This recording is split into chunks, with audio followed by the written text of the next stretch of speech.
नमस्कार, मैं गौरव श्याल भारतीय पशुपालन निगम लिमिटेड के आधिकारिक यूट्यूब चैनल पर आप सभी का स्वागत करता हूं। आज मैं आप लोगों से चर्चा करूंगा कुक्कुटशाला का निर्माण व उसके प्रारूप के बारे में। जैसा कि हमें लोगों को ज्ञात है कि कुक्कुट पालन एक रोजगार है जो मिश्रित कृषि में आता है। जैसा कि हम सभी लोगों को विदित है कि हमारी 70% आबादी जो है कृषि पर आधारित है और हम लोग जो है उसके साथ साथ जो है पशुपालन भी करते हैं तथा उसके साथ साथ भी कुक्कुट पालन करके हम जो है अधिक से अधिक लाभ प्राप्त करते हैं तथा जो है कुक्कुट पालन का उद्देश्य मुख्यतः जो है मांस उत्पादन तथा जो है कुक्कुट पालन से हमें जो है प्रतिदिन व पूरे वर्ष भर अंडा उत्पादन भी इसका मुख्य उद्देश्य होता है। अब बात करते हैं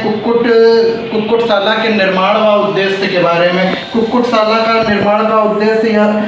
निर्माण का यह उद्देश्य होता है कि जो है कुक्कुटशाला जो है एक अच्छे आवास में जैसे बनी हुई हो, उचित आवास व्यवस्था हो और जो है कुक्कुट पोल्ट्री को चोरी तथा विभिन्न परिस्थितियों से बचाने के लिए जो है एक आवास व्यवस्था का निर्माण किया जाता है, जैसे चोरी न हो और तथा परजीवियों के जो है संक्रमण से तथा विभिन्न बीमारियों से बचने के लिए जो है विभिन्न प्रकार के जो है आवास व्यवस्थाओं का निर्माण किया जाता है। तथा बात करते हैं कुक्कुटशाला के जो है आवास के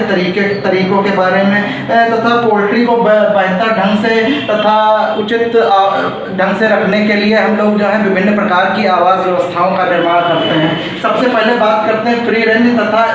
एक्सटेंसिव आवास व्यवस्था। यह जो है मुर्गी पालन का जो है सबसे पुराना तरीका है। इसमें मुर्गियां जो है दिन व रात जो है आसानी पूर्वक जो है चल सकती हैं, घूम सकती हैं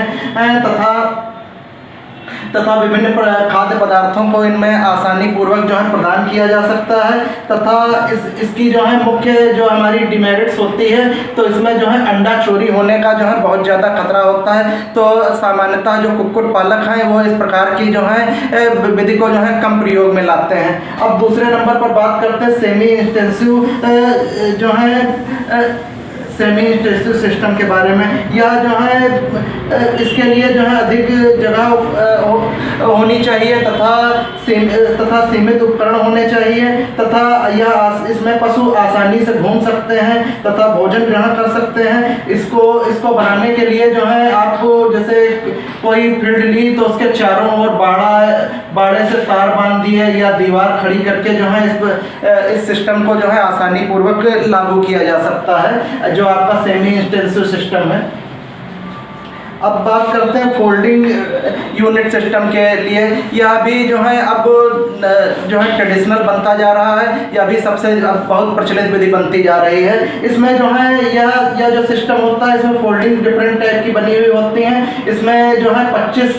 तक लगभग मुर्गियों को आसानी पूर्वक रखा जा सकता है तथा इसकी जो आपकी जो चौड़ाई होती है तो प्रति मुर्गी के लिए वो 4 फीट स्क्वायर जो है जगह आपके इंटेंसिव सिस्टम के लिए जो है आवश्यक रहती है तथा यह घर में 1 फीट स्क्वायर जो है घर में तथा 3 फीट स्क्वायर जो है खुली जगह घर में आवश्यक रहती है तथा इसमें 25 मुर्गियों के लिए फीडिंग के लिए लगभग 20 जो है आपकी 20 फीट लंबाई तथा 5 फीट चौड़ाई की जो है इसमें आवश्यकता रहती है तथा यह जो इनका जो बाड़ा बना हुआ होता है इसमें 5 फीट इंटू 5 फीट चौड़ाई एवं ऊंचाई का बना हुआ होता है आपके इंटेंसिव सिस्टम में तथा इसको जो है पूरी तरह से इसकी साइडों को पूरी तरीके से ढक दिया जाता है, जिससे आपको जो है बरसात, जाड़ा, गर्मी इत्यादि से आसानी पूर्वक बचाया जा सके।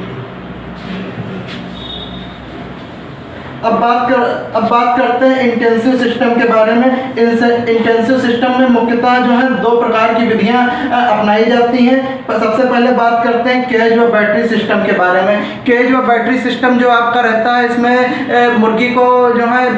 बहुत ही जो है घना हुआ होता है। इसमें मुर्गियों को रख दिया जाता है, मुर्गियां इसमें आसानी से हिल डुल नहीं सकती हैं तथा यह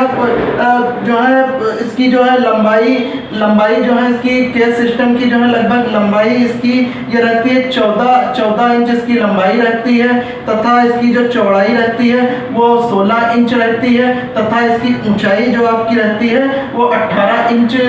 होती है, तथा यह फर्श पर तारों से बना दिया जाता है,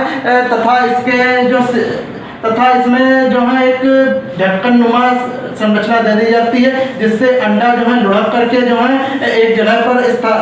स्थान हो सकता एकत्रित हो जाता है, तथा अंडा चोरी होने या फूटने इत्यादि का डर नहीं रहता है। तथा यह बैटरी सिस्टम भी होता है। बैटरी सिस्टम का जो है संबंध रहता है कि जो बैटरी सिस्टम में आपको जो है पशुओं उसके मुर्गी पोल्ट्री के लिए आसानी से जो है हवा का आवागमन के लिए वेंटिलेशन की बहुत अधिक अच्छी सुविधा रहती है, तथा यह भी जो है बहुत जो है अब आजकल के समय में बहुत अधिक अपनाया जाने लगा है। इससे जो है लाभ रहते हैं कि जो हम मुर्गी पालन से जो है अंडे इत्यादि का जो है एक रिकॉर्ड रहता है, तथा जो खराब मुर्गियां रहती हैं उनको कलिंग के द्वारा जो है हटाया जा सकता है, तथा इससे जो है ये इससे जो है हमारी जो डिमेरिट्स और हानियां रहती हैं, इससे जो है अंडे अनिषेचित हो जाते हैं, पूर्णतः अनिषेचित नहीं होते हैं, तथा इन अंडों की कीपिंग क्वालिटी खराब होने का खतरा रहता है, तो इससे जो है ये हानि रहती है। अब बात करते हैं डीप लिटर सिस्टम के बारे में। जो डीप लिटर सिस्टम है यह ऐसे कमरों में बनाया जाता है जहां पर जो है लिटर की लगभग 6 इंच जो है मोटी परत रहती है, और लिटर में जो है ऐसे कार्बनिक तथा अकार्बनिक पदार्थों को सड़ा करके जो है एक खाद बना ली जाती है, जिसका प्रयोग खेत में होता है। सामान्यतः यह जो आपकी FIM रहती है इससे कई गुना जो है ये उपजाऊ रहती है। जैसे गोबर की आपकी खाद होती है FIM, जिसको फार्म यार्ड मैन्योर कहते हैं। इससे भी ज़्यादा जो है इसकी जो है डीप लिटर सिस्टम से जो बनाई गई खाद की जो है इससे भी ज़्यादा जो है उर्वरा शक्ति रहती है, तथा इससे जो है पोल्ट्री को जो है एक बड़े लिटर कमरे में रखा जाता है, जिसके लिए लगभग 3 से 5 फीट स्क्वायर जो है जगह होनी चाहिए, तथा आवश्यकता अनुसार जो है इसमें उपकरणों को व्यवस्थित कर दिया जाता है जो मुर्गी पोल्ट्री पालन में काम में लिए जाते हैं, जिससे जो है बहुत अधिक आसानी मिलती है। तथा इससे जो है लाभ ये रहता है हमको कि जो है इससे जो बाहरी पशु पक्षी परजीवी इत्यादि रहते हैं उनसे जो है कुक्कुट को खतरा नहीं रहता है, तथा इनके जो बीमारियां वगैरह रहती हैं, बीमारियों का जो है ट्रांसमिशन का भी खतरा कम रहता है। ये इससे जो है लाभ रहता है, तथा यह इससे जो हानि रहती है, तथा यह बीमारियां जैसे इससे जो है एक ये रहता है कि जब कुक्कुट को जो है कम जगह पर जो है ये पालन किया जाता है डीप इंटेंसिव सिस्टम वाला, तो बीमारियों का ट्रांसमिशन का खतरा अधिक रहता है। जैसे एक बीमारियां हो जाती है, इससे जो है पोल्ट्री में जो बीमारियां हो जाती हैं जो वायरस के द्वारा होती है, इनका इन्फेक्शन जो है एक पोल्ट्री से दूसरी पोल्ट्री में होता रहता है, जिससे पूरी पोल्ट्री मर जाती है। लगभग जो है ये रहता है कि अगर बीमारी हो गई तो इससे पूरी की पूरी जो है पोल्ट्री फार्म हाउस खत्म हो जाने का खतरा रहता है। नमस्कार, आप लोग हमारे चैनल को अधिक से अधिक लाइक करिए, शेयर करिए, जिससे आप लोगों को आगे की नोटिफिकेशन मिलती रहे। तब तक के लिए नमस्कार। Click on the subscribe button to subscribe to our channel. Press the bell icon on the YouTube app and never miss another update.